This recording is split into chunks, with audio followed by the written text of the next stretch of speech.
Selanjutnya, karamah unik yang ketiga yang dimiliki oleh Syekh Khalil Bangkalan adalah dulu pernah pada waktu salat asar di Madura, Kiai Khalil dan Kiai Samsul Arifin sedang berdiskusi di pinggir pantai. Beliau pun berdiskusi begitu lama hingga lupa bahwa waktu salat asar segera habis. Kita belum salat asar Kiai, kata Kiai Samsul Arifin mengingatkan. Astagfirullah, kata Kiai Khalil menyadari kekhilafannya. Waktu asar ini sudah hampir habis, kita tidak mungkin bisa salat secara sempurna Kiai, ucap Kiai Samsul Arifin. Kalau begitu kamu pergi ambil koroco, kata Kiai Khalil. Kiai Samsul Arifin pun masih bingung, bukannya mencari tempat wudhu dan musola, malah disuruh mencari daun keroco. Namun Kiai Samsul Arifin samena wa ta'na saja, beliau tetap mencari daun keroco. Dan setelah menemukan, diberikanlah daun itu kepada Kiai Khalil. Dan Kiai Khalil lantas mengajak Kiai Samsul Arifin untuk menaikinya atau berdiri di atas daun keroco tersebut. Dan tiba-tiba daun keroco itu pun meleset super cepat ke arah Mekah. Dan sesampainya di Mekah, azan salat asar baru saja dikumandangkan, dan mereka pun menebarkan saf pertama salat asar berjamaah di Masjidil Haram. Subhanallah.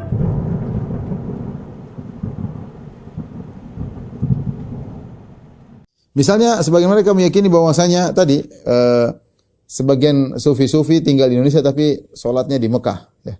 Bahkan mereka buat cerita ada seorang adalah seorang kiai atau seorang kiai. Dia kemudian hari Jumat dia tidak muncul. Ya. Orang sholat Jumat semua, dia orang alim kok tidak Jumatan. Ya. Orang cari-cari dia. Begitu orang selesai Jumatan, baru kelihatan dia kelihatan dia bawa korma. Kamu dari mana? Oh, saya sholat di Mekah, ini korma dari Mekah. Subhanallah. Orang-orang percaya ya. Padahal harusnya kita tahu antara Indonesia dan Mekah ada beda 4 jam ya. Kalau kita sholat duhur atau sholat Jumat jam 1, jam 12 selesai jam setengah 1, di sana masih setengah 9, ya belum sholat Jumat. Terus sholat Jumat di mana dia di Mekah? Ya, gimana? Baru-baru selesai sholat Jumat dia sudah datang, katanya sholat Jumat di Mekah. Enggak mungkin, orang Jumat di Mekah belum sholatan Jumat karena masih baru setengah 9 pagi ya. Jadi namun demikian orang-orang kadang-kadang langsung membenarkan ya. Mau ke Jumatan tinggal tutup mata sholat Jumat di Mekah. Nabi SAW dulu aja mau umrah setengah mati. Mau umrah, bayangkan umrah Hudaybiyah, Rasulullah SAW berangkat kemudian dihadang oleh orang-orang kafir Quraisy, oleh Khalid bin Walid dan yang lain ketika itu masih musyrik ya, sehingga Nabi tidak jadi umrah ya. Kemudian Nabi akhirnya umrah pada tahun 7 Hijriah, itu pun harus berjalan dengan waktu yang lama. Nabi kalau mau hajian juga naik onta, bahkan dari Madinah ke Mekah perjalanan sekitar 9 hari. Ini anak saya tinggal tutup mata sudah sampai di Mekah, sholat Jumat di Mekah. Assalamualaikum, zikir sudah balik ke Indonesia. Masya Allah, bawa korma lagi. Masya Allah. Itu mungkin tadi bukan ke Mekah, ke Tanah Abang, beli korma di Tanah Abang. Mungkin ya. Karena Mekah belum sholat Jumat. Tapi orang percaya-percaya aja ya. Yang lebih menakjubkan tentang wali mengetahui masa depan. Ini banyak percaya orang-orang yang mengaku diri mereka sufi. Ya, bahwasanya wali tahu masa depan, tahu hari esok ya. Ini tidak benar ya. Saya banyak nukilan-nukilan ya, nanti bisa baca sendiri langsung di buku saya ya. Tetapi yang benar bahwasanya tidak ada yang tahu masa depan kecuali Allah. Nabi pun hanya mengetahui sebagian masa depan. Tidak semuanya. Ya, Allah hanya kasih tahu sebagai keperluan ya. Jangankan masa depan, bahkan masa sekarang yang terjadi di sisi yang lain, para nabi tidak tahu kalau tidak dikasih tahu oleh Allah Subhanahu wa taala. Contoh Nabi Sulaiman alaihissalam yang hebat, yang anak buahnya bukan cuma hewan, jin anak buahnya, jin ifrit anak buahnya Nabi Sulaiman. Tapi ketika burung hudhud datang, dia enggak tahu burung hudhud di mana.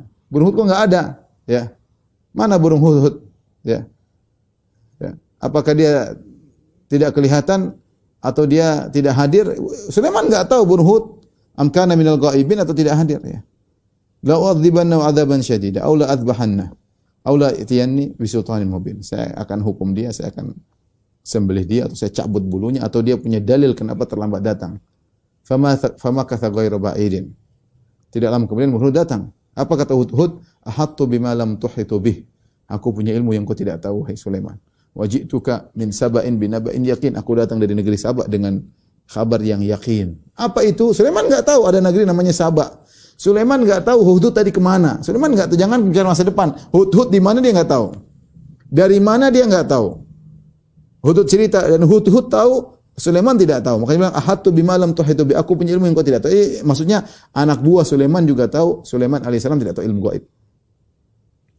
Ya, maka kemudian dicerita ini wajadtum ra'atan tamlikuhum wa utiyat min kulli syai'in wa ala arsyin azim wajadtuha qauma yasjudun li syamsi min dunillah. Aku dapati negeri Saba ada ratunya yang punya arsy yang besar. Mereka tunduk, dia punya segala harta yang mewah dan mereka sujud kepada matahari. Setelah itu apakah Sulaiman membenarkan? Sulaiman bilang, ya. Nanzur asadaqta. Kita lihat dulu kau benar atau kau bohong. Subhanallah, Sulaiman masih tidak tahu juga.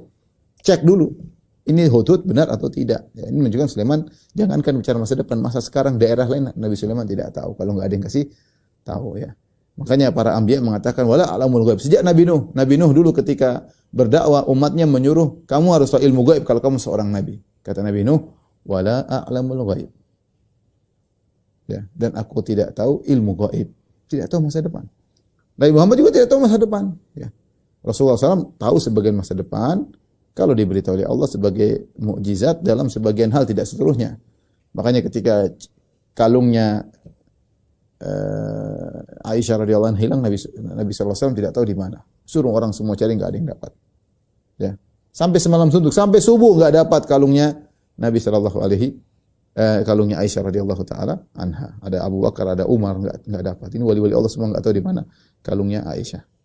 Kemudian kejadian berikutnya ketika Aisyah terlambat pulang atau sebelum kejadian sebelumnya ketika Aisyah terlambat pulang dari Ghazwat Muraisi karena buang hajat kemudian ditinggal oleh rombongan, akhirnya dia dituduh orang munafik sebagai orang yang berzina dengan Sofwan bin Mu'attal As-Sulami. Nabi tidak tahu ini istriku zina atau tidak, Nabi tidak tahu. Sampai sebulan penuh Nabi bingung. Allah tidak kasih tahu, Nabi tidak tahu. Sampai akhirnya turun ayat membela Aisyah bahwasanya Aisyah adalah wanita yang suci, tidak berzina sama sekali. Tapi maksud saya, Nabi tidak tahu. Maka